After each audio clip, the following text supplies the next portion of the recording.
So a new console comes out today, which is pretty exciting. It's gonna be great. I just woke up, so the excitement's kind of overwhelming, and I'm not really jittery. But anyway, it's 9:40 right now. GameStop opens in 20 minutes, but I wanted to go there and get a head start, more or less, just in case there is a line. So when they do open, I can just run in and get the console and come out. It's already paid for, so I don't even have to get anything for it. The games are already picked up and they're sitting on my bed ready to be unboxed, along with the console itself. So just reposition this a little bit. All right, and that's basically what we're doing today. It's a big day. To put it in perspective, all right, this generation, which basically we can say whenever the Xbox 360 launched, right? So the Xbox 360 launched November 22nd, 2005. I only know the exact date because Microsoft is releasing the Xbox One supposedly on their 8-year anniversary with the Xbox 360. So I was in, all right, I was in my first semester of 5th grade when the Xbox 360 launched. When the PS3 launched, I was in my first semester of 6th grade. All right, so I was like in middle school, really, when this generation took off.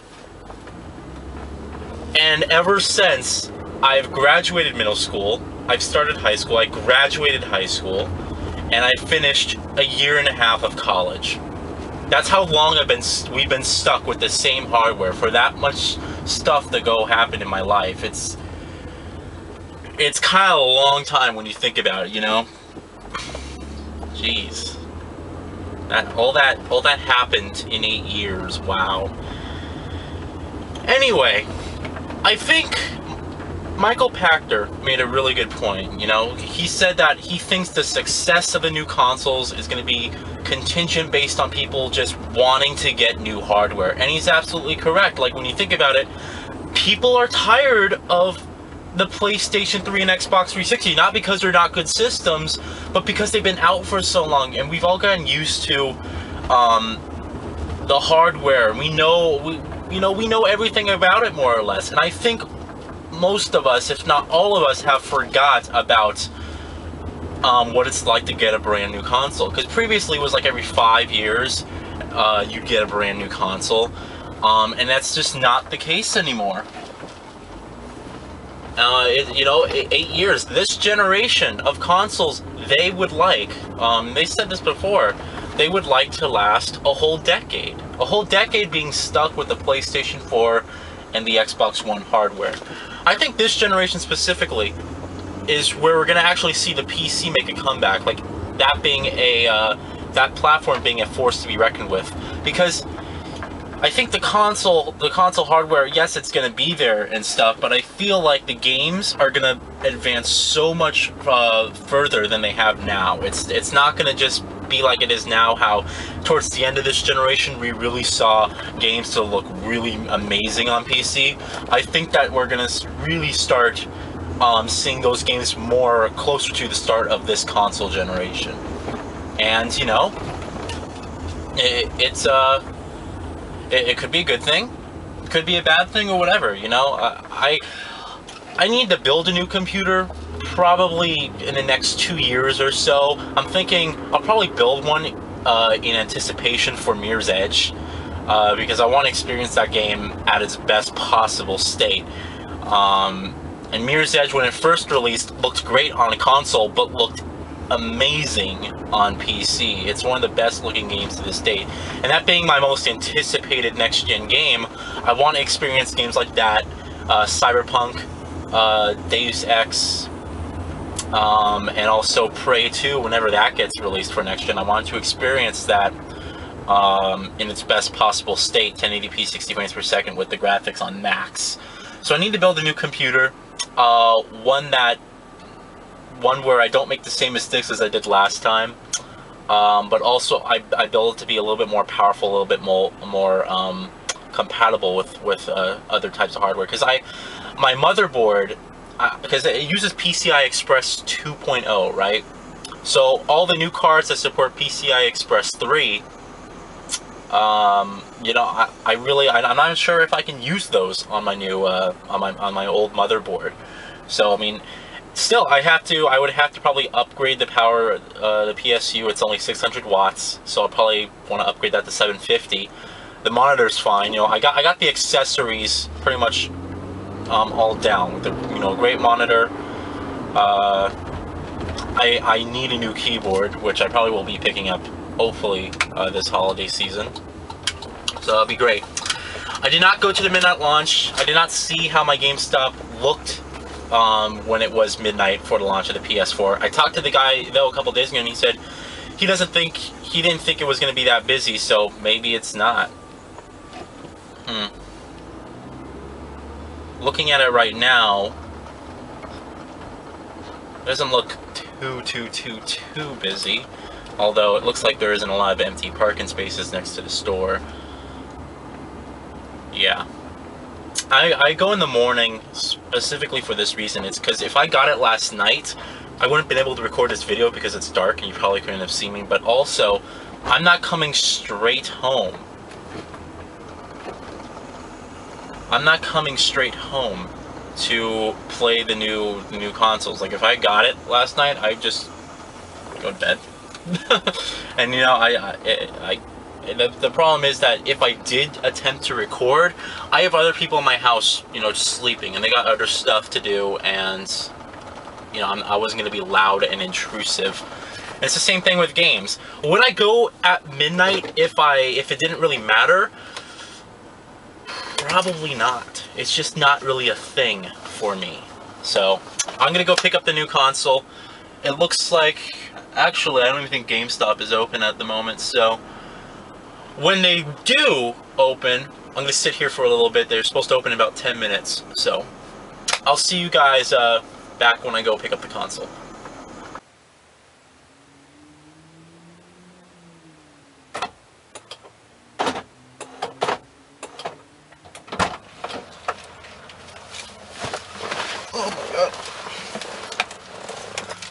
Alright, so I got it. I'm a bit concerned because the girl at my GameStop who sold me the console, she's all like, yeah, there's been a very small percentage with defective, you know, consoles, and it's the HDMI port. So just letting you know, if it breaks, you will have to come back at like Sunday. We may have the console then, or you can just send it into Sony and wait a couple of weeks. And it's like, and I saw there was actually some people there who were like, I think, returning a broken PS4. Like there was no video coming out. So I know it's a very small percentage. I believe the actual percentage is 0.02%. So, all right, I'll see you guys back at the house. All right, welcome to the official PlayStation 4 unboxing. All right, I'm so proud to be here unboxing my first big console on YouTube, because I started in October 2008, and by that time, you know, current gen was well on its way.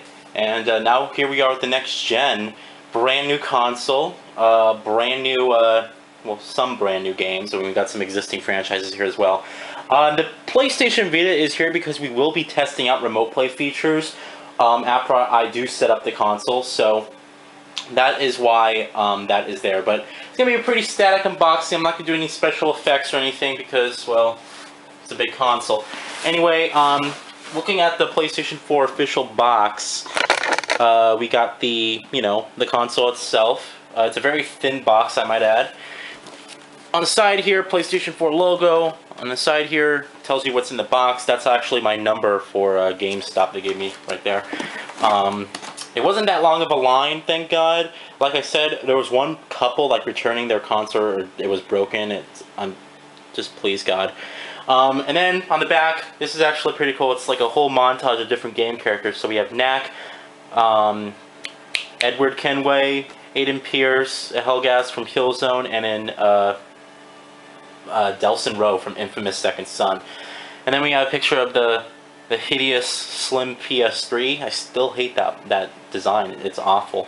And then the official PlayStation seal right here to prevent it from opening. So we're gonna break this. Oh my god. It's official? No.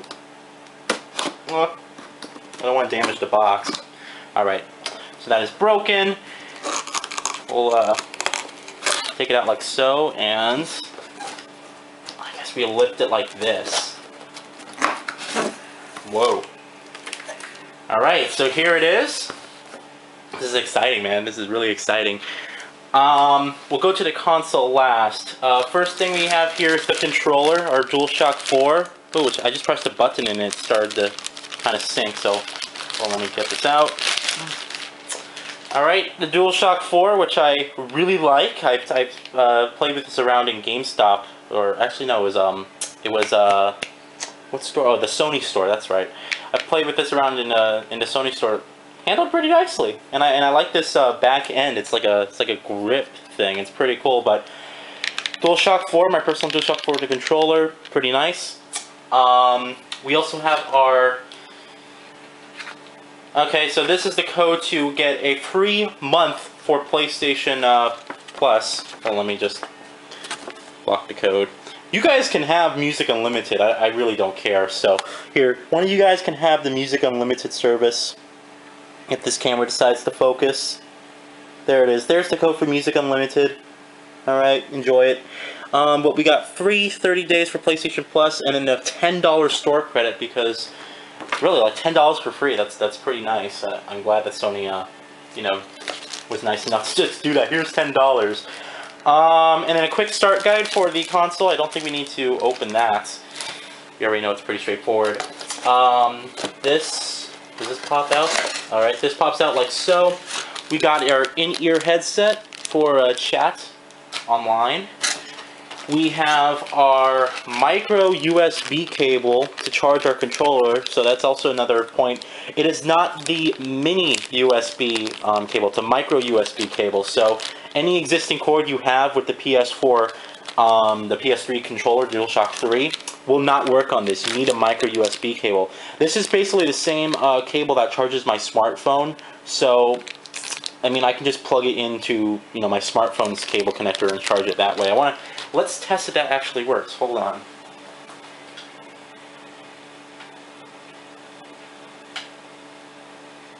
Wow, it actually works. It's charging my controller. The light's on, it's yellow. Alright, I'm gonna have the controller sit there and charge while we unbox the console. That's pretty sick. We have our standard 2-prong power connector, the same that was used on the PlayStation 3, well, the slim model, and the PS2, and the original PlayStation. So they haven't changed the power cord, which is pretty nice. And we have our HDMI cable. Now, I already have an HDMI cable, a high-quality HDMI cable that I just left plugged in, so I'm not going to be using this. I heard these HDMI cables aren't really that good anyway. And then we have the console itself. Here, let's take the console out. Man, this is so exciting! Alright, so we have our things right here. We'll push the box upward. And here is the console. I'm actually touching the console, the plastic outside of it. So, hold on. Let's...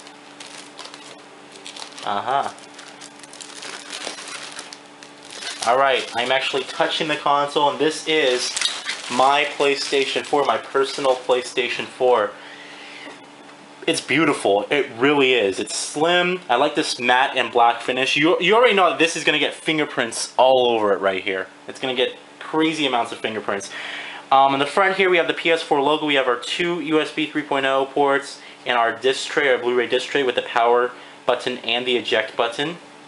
And then it just kind of tells you, you know, what it supports: HDMI, Dolby DTS, Blu-ray. And then on the back here, we have our auxiliary port for the PlayStation 4 camera, our Ethernet cable port for, you know, internet, wired internet, our HDMI ports, and our optical audio port for surround sound. I will be using HDMI, optical audio, and the Ethernet port, of course, and then our power connector down there. I think I may pick up the PlayStation 4 camera probably around Christmas time, just to test it out, because there's a couple things like that are like, that whole Asobi demo looks hilarious. I want to try it out. So yeah, and that's basically what we have with the console itself. Pretty exciting. I have my controller charging where my cell phone usually charges, so... Alright, that is the console. We're going to move over to the games. We'll move the PlayStation Vita. Boom. Alright, so first game we'll unbox. Okay, we'll unbox the exclusive first. This is Killzone Shadowfall. I've had this since the end of October because they sold it to me early. Front of the case, back of the case, pretty cool.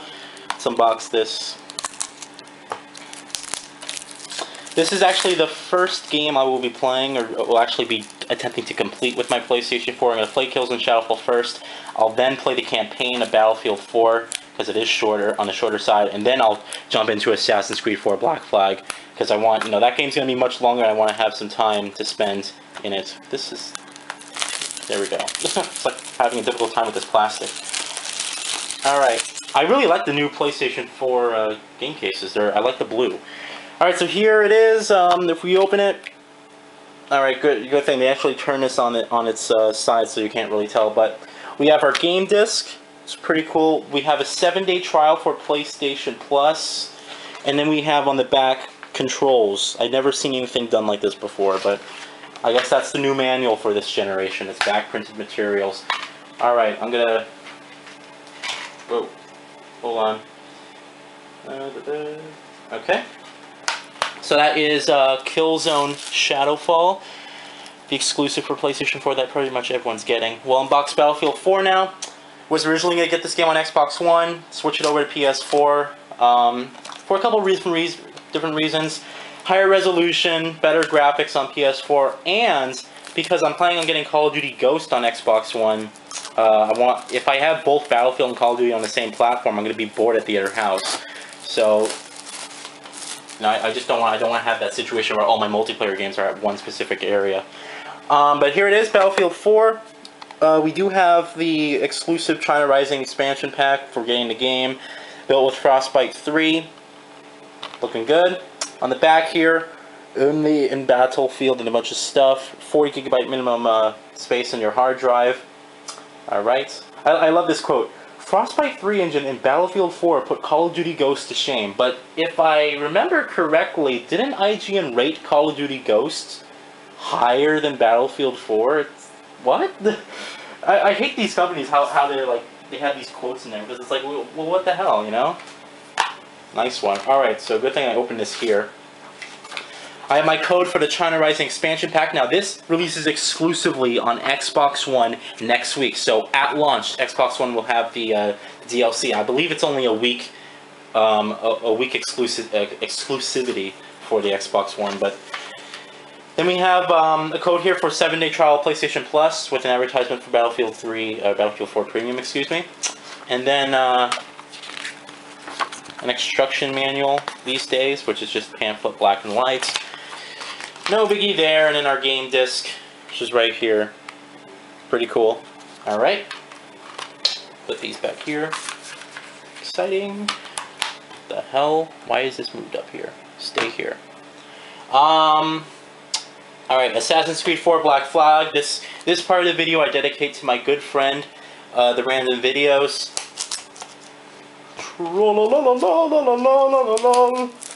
He will be waiting 2 weeks to get the PlayStation 4 in European countries. I'm sorry, guys.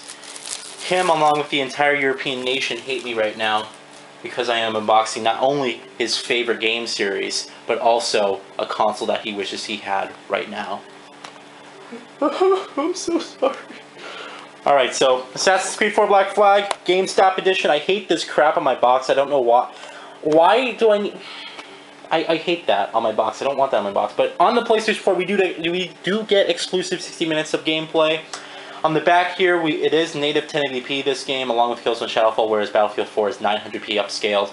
Good thing is the PS4 has a hardware upscaler, so it's not going to look like crap like it did on the PS3 upscaler. But only 20 GB minimum hard drive space, so this is the lowest. This is an open world game, but it requires the least amount of space in your hard drive that I've seen this far for a packaged game, so that's kind of surprising. And some back contents, lots of crap I'm just not going to read. Alright, good thing I opened that too. Here's my code to get the exclusive content in Assassin's Creed 4 Black Flag. We have our... Wow, they're still doing this? Wow, I can't... Ubisoft is the only game that's doing this. Because EA stopped, Sony stopped, Microsoft, I don't think, does it anymore. Look at this. this is an online code. They're still doing their Uplay Passport bullshit. They are the only company so far that is doing online passes. Wow, surprising. So it's a good thing that Assassin's Creed isn't really known for its multiplayer. But yeah, we got our just characters here and then a code to redeem my Uplay Passport. It's kind of crap. Wow, I'm surprised. And then we have the definitive destination for Assassin's Creed fans. Assassin's Creed Liberation. I did play this on Vita. I actually own it on Vita right now, so I mean, I really don't need to play it in HD again. I know the story already. It's actually a good game, so you should give it a go. On the back here, we have an ad for Watch Dogs, which was a launch title. So, and then our game disc right here. It's pretty cool. Ooh, what's this? Unlock additional gameplay with this code. They gave me a code on the back packaging. Wow. Those sneaky bastards. Alright, so it looks like it's the same 12-digit code that was with PlayStation 3, so it's no big surprise there. Here, I'll put my online pass, in my case, along with my code. This one does not actually include a 7-day free PlayStation Plus thing, so I think maybe because it's not known for its multiplayer, they were like, yeah, whatever. But I'm surprised, that online pass thing surprised me. And that is basically it for the PlayStation 4 launch unboxing. What I am going to be doing right now is I'm going to have a set of videos coming up, a series called The Lab, alright? And in that series, we're going to be setting up the console. You're going to see me place it on my shelf, plug in the wires. You're also going to see me boot up the console for the first time. Now, I must warn you guys, it will not be direct capture. Why? First of all, PlayStation 4 doesn't even have the capabilities to do the capture through the HDMI at launch. It will be coming in the future, Sony says. That being said, I don't have a HDMI HDCP thing that like takes it out and allows me to capture. I don't have one of those. I'm going to be recording with my camera. Some of you guys might be saying, okay, why don't you just go to Twitch and archive it? Because I just found this out recently. At launch, the PlayStation 4 is unable to archive your streams to Twitch, which is so annoying because that was like, oh, that was my solution for direct capture. I can't. So it's going to be shot with this camera. I know it's not, I know it's old school. I know it's not, you know, the way that everyone prefers, but it's the only thing I can do. It really is. Blame Sony for not putting HDCP in this thing. I mean, it was a huge problem with the PS3. I don't know why they didn't put this in the PS4. Whatever reason. Alright, but we're going to be playing the games. We're going to be setting up the console settings and stuff, so I hope you'll join me for that series, and I'll see you guys in just a little bit. Bye.